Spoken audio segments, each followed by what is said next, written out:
বাংলাদেশের মাটিতে আওয়ামী লীগ, জাতীয় পার্টি সহ 14 দলের দোসররা কেউই রাজনীতি করতে পারবে না বলে হুঁশিয়ারি দিয়েছেন গণ অধিকার পরিষদের সাধারণ সম্পাদক রাশেদ খান। শুক্রবার বিকেলে ঝিনাইদহের শিশু একাডেমি মিলনায়তনে সম্প্রীতির বাংলাদেশ গঠন ও রাষ্ট্র সংস্কার করণীয় শীর্ষক মতবিনিময় সভায় প্রধান অতিথির বক্তব্যে তিনি কথা বলেন। যারা বাংলাদেশের রাজনীতি নিয়ে হস্তক্ষেপ করে, যারা বাংলাদেশে কোন সরকার আসবে, কোন সরকার যাবে, এটি নিয়ে দিল্লি বসে সিদ্ধান্ত নেয়, তাদের বিরুদ্ধে কি আমরা সংগ্রাম করব না?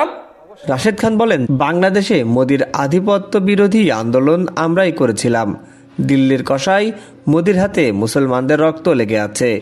তাকে প্রতিহত করতে সেদিন গণ অধিকার পরিষদ মাঠে নেমেছিল এবং জেল জুলুমের শিকার হয়েছিল। রাশেদ খান তার বক্তব্যে বলেন, খুনি হাসিনা ও তার দলকে বিচারের মুখোমুখি না করা পর্যন্ত আওয়ামী লীগকে বাংলাদেশের রাজনীতি করতে দেওয়া হবে না।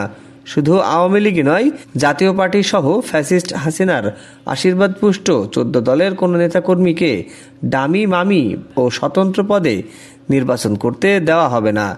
খুনি হাসিনাকে গণহত্যা ও গণতন্ত্র হত্যার দায়ে ভারত থেকে ফিরিয়ে তাকে ফাঁসির দড়িতে ঝোলাতে হবে। আর সরকার যদি হাসিনার দলের সঙ্গে সমঝোতা করে তাদের নির্বাচনের মাঠে নামায়, তবে সরকারের বিরুদ্ধেও মাঠে নামার হুঁশিয়ারি দেন তিনি বলেন, হাসিনা তার দলের নেতাকর্মীদের চাঙ্গা করতে ঘন ঘন অডিও ফাঁসের নাটক করছেন।